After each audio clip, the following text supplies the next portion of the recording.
Hello friends, ಎಲ್ಲರಿಗೂ ನಮಸ್ಕಾರ. ಹೇಗಿದ್ದೀರಾ? ಎಲ್ಲ ಚೆನ್ನಾಗಿದ್ದೀರಾ ಅನ್ಕೊತೀವಿ.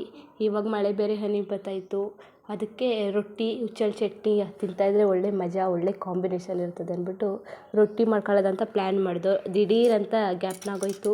ಇವಾಗಲೇ ತಿನ್ನಬೇಕಲ್ಲ ಅಂದ್ಬಿಟ್ಟು ಮಾಡ್ತಿದ್ದೋ. ಒಂದು ಬೋಸಲ್ಲಿ ನೀರು ಕಾಯಕ್ಕೆ ಇಟ್ಕೊಂಡು, ಅಲ್ಲಿಗೆ ಒಂದು ಸ್ವಲ್ಪ ರುಚಿಗೆ ತಕ್ಕಷ್ಟು ಉಪ್ಪು ಹಾಕಿ ನೀರು ಕಾಯಕ್ಕೆ ಇಟ್ಕೊಂಡು, ನೀರು ಕಾಯಿದ್ಮೇಲೆ ರಾಗಿ ಹಿಟ್ಟು, ಅಲ್ಲಿಗೆ ಕಾಯಿಸಿಟ್ಟಿರೋ ನೀರು ಹಾಕ್ಕೊಂಡು ಬಿಸಿನೀರು ಹಾಕ್ಕೊಂಡು ಒಂದು ಚಪಾತಿ ಹಿಟ್ಟು ಅದಕ್ಕೆ ಚೆನ್ನಾಗಿ ಕಲಿಸ್ಕೊಳ್ಳೋದು. ಮಿದ್ರಿಸಿ ಚೆನ್ನಾಗಿ ಕಲಿಸ್ಕೊಳ್ಳೋದು. ಅದನ್ನು ಒಂದು ತೆಳ್ಳೂ ಬೇಡ, ಗಟ್ಟಿನೂ ಬೇಡ. ಒಂದು ಚಪಾತಿ ಹಿಟ್ಟು ಅದಕ್ಕಾದರೆ ಸಾಕು. ಬೇಕಾದರೆ ನಾವು ಮಸಾಲ ರೊಟ್ಟಿನೂ ಮಾಡ್ಕೊಬೋದು. ಈರುಳ್ಳಿ, ಕೊತ್ತಂಬರಿ ಸೊಪ್ಪು, ಚಿಕ್ಕದಾಗಿ ಹಚ್ಚಿರೋ ಮೆಣಸಿನ್ಕಾಯಿ, ಕ್ಯಾರೆಟು, ಚಿಕ್ಕದಾಗಿ ಹಚ್ಚಿರೋ ತೆಂಗಿನಕಾಯಿ ಅದೆಲ್ಲ ಹಾಕ್ಕೊಂಡು ರೊಟ್ಟಿ ಮಾಡಿಕೊಂಡ್ರೆ ತುಂಬ ಚೆನ್ನಾಗಿರುತ್ತೆ. ಆದರೆ ಹುಚ್ಚಳ ಚಟ್ನಿಗೆ ಹಾಗೆ ಸಾದಾ ಇದ್ದರೆ ತುಂಬ ಚೆನ್ನಾಗಿರುತ್ತೆ ಅಂದ್ಬಿಟ್ಟು ನಾವು ಹಾಗೆ ಮಾಡೋಣ ಅಂದ್ಬಿಟ್ಟು ಹಾಗೆ ಕಲಿಸ್ಕೊತಾ ಇದ್ದೀವಿ. ಇದು ಒಂದು ಹದಕ್ಕೆ ಬಂದಿದೆ, ಹಿಟ್ಟು ಕಲಸಾಗಿದೆ ನೋಡಿ, ಒಳ್ಳೆ ಚೆನ್ನಾಗಿದೆ. ಚಪಾತಿ ಹಿಟ್ಟು ಅದಕ್ಕೆ ಬಂದಿದೆ, ಜಾಸ್ತಿ ತೆಳು ಇಲ್ಲ, ಜಾಸ್ತಿ ಗಟ್ಟಿ ಇಲ್ಲ. ನೋಡೋಕ್ಕೆ ಒಂದು ಮುದ್ದೆ ಗಾತ್ರ ಇದೆ. ಇದರಲ್ಲೊಂದು 4 ರೊಟ್ಟಿ ಮಾಡಿಕೊಂಡು ಆರಾಮಾಗಿ ಇಬ್ಬರು ತಿಂದಾಕ್ಬಿಡ್ಬೋದು. ಹಾಗೆ ಗ್ಯಾಸ್ ಹಚ್ಚಿಬಿಟ್ಟು ಒಂದು ಹಳೆ ತವ ಇತ್ತು, ಅದರಲ್ಲೇ ಮಾಡ್ಕೊಳ್ಳೋಣ ರೊಟ್ಟಿನ ಅಂತ ಹೇಳ್ಬಿಟ್ಟು ಅದನ್ನೇ ಇಟ್ಟಿದ್ದು. ಹಳೆ ತವ ಇಲ್ಲ ಅಂದರೆ ಹೊಸ ತವ ಎಲ್ಲ ಹಾಳಾಗ್ಬಿಡುತ್ತೆ. ಇಲ್ಲ ಅಂದರೆ ಕಬ್ಬಿಣದ್ದು ರೊಟ್ಟಿ ಹಲ್ಲೆ ಇರುತ್ತೆ, ಅದ್ರಲ್ಲಿ ಮಾಡಿಕೊಂಡ್ರೆ ಅದರಲ್ಲೇ ಪರ್ಫೆಕ್ಟು. ರೊಟ್ಟಿ ಮಾಡ್ಕೊಳ್ಳೋಕ್ಕೆ ಅದೇ ಬೆಸ್ಟು. ಅದಿಲ್ಲ ಅಂತ ಹೇಳಿದ್ರೆ ಹಳೆ ತವ ಇದ್ದರೆ ಮಾಡ್ಕೊಬೋದು. ಹೊಸ ತವ ಆದರೆ ಅದು ಅಷ್ಟು ಚೆನ್ನಾಗಿರೋದಿಲ್ಲ, ತವ ಹಾಳಾಗ್ಬಿಡುತ್ತೆ. ಆಮೇಲೆ ದೋಸೆನೂ ಹೇಳೋದಿಲ್ಲ, ಆಮೇಲೆ ಫುಲ್ ಕಷ್ಟ ಆಗ್ಬಿಡುತ್ತೆ. ಅದಕ್ಕೆ ಹಳೆ ತವ ಇತ್ತು, ಅದನ್ನೇ ಇಟ್ಟಿದ್ದೀವಿ. ಇವಾಗ ಒಂದು ಚಿಕ್ಕದಾಗಿ ಒಂದು ಚಿಕ್ಕ ಹಿಟ್ಟಿನ ಗಾತ್ರನ ತಗೊಂಡು ಅದು ಚೆನ್ನಾಗಿ ತಟ್ಕೊಬೇಕು ಕೈಯಲ್ಲಿ. ಒಂದು ಸ್ವಲ್ಪ ಎಣ್ಣೆ ಸವರ್ಸ್ಕೊಂಡು ನೋಡಿ ಅಲ್ಲಿ ತಟ್ತಾ ಇದ್ದೀವಿ. ಒಂದು ಕೈಲಿ ಅದು ಸಪೋರ್ಟ್ ತಗೊಂಡು ಇನ್ನೊಂದು ಕೈಲಿ ಸುತ್ತ ತಟ್ಕೊಂಡು ಬರೋದು. ಬಾಳೆ ಎಲೆ ಬೇಕು ಅಂದರೆ ಅದನ್ನ ಯೂಸ್ ಮಾಡ್ಕೊಬೋದು. ಬಾಳೆ ಎಲೆ ಇಲ್ವಲ್ಲ, ಸದ್ಯಕ್ಕೆ ಸಿಗಲಿಲ್ವಲ್ಲ ಅಂದ್ಬಿಟ್ಟು ಒಂದು ಪೇಪರ್, ಅದು ಹೋಳಿಗೆ ಪೇಪರ್ ಅಂತಾರಲ್ಲ ಅದು, ಇಲ್ಲ ಪ್ಲಾಸ್ಟಿಕ್ ಪೇಪರ್ ಏನಾದರೂ ಇದ್ದರೆ ಅದ್ರಲ್ಲಿ ಹೊತ್ಕೊಬೋದು. ಅದ್ರ ತವದ ಮೇಲೆ ಹಾಗೆ ಡೈರೆಕ್ಟಾಗಿ ಹಾಕೋಕ್ಕೆ ಹೋಗಬೇಡಿ, ಪ್ಲಾಸ್ಟಿಕ್ ಕಚ್ಕೊಬಿಡುತ್ತೆ.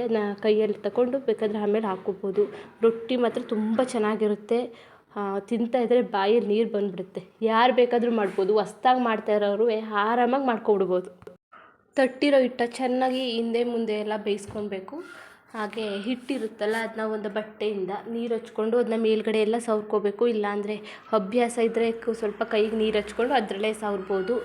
ಅದು ತುಂಬ ಸುಲಭ ಆಗಿರುತ್ತೆ. ಅದ್ರ ಹೊಸವರಾದರೆ ಕೈ ಸುಟ್ಕೊಬಿಡ್ತೀರ, ಅದು ತುಂಬ ಕಷ್ಟ ಆಗುತ್ತೆ.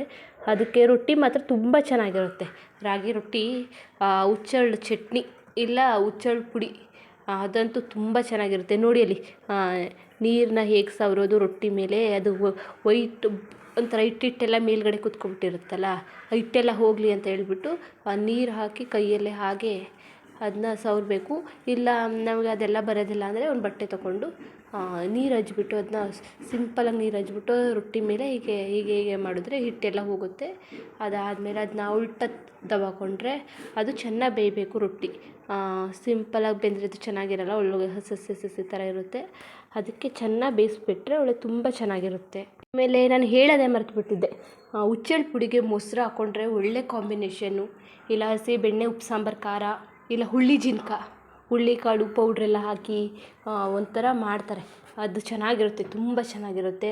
ಅಲ್ಲಿಗೆ ಸಾಂಬಾರು ಎಣ್ಣೆ ಹಾಕ್ಕೊಂಡು ಮಿಕ್ಸ್ ಮಾಡ್ಕೊಂಡು ತಿಂತಾಯಿದ್ರೆ ಒಂಥರ ಸ್ವರ್ಗ ಥರ ಇರುತ್ತೆ. ಇದು ಬೆಂದಿದೆ, ಇನ್ನೊಂದು ಸ್ವಲ್ಪ ಬೆಂದರೆ ಇದು ರೆಡಿಯಾಗುತ್ತೆ. ಇನ್ನು ನೋಡಿ, ಈಗ ಪರ್ಫೆಕ್ಟಾಗಿ ಬೆಂದಿದೆ ರೊಟ್ಟಿ.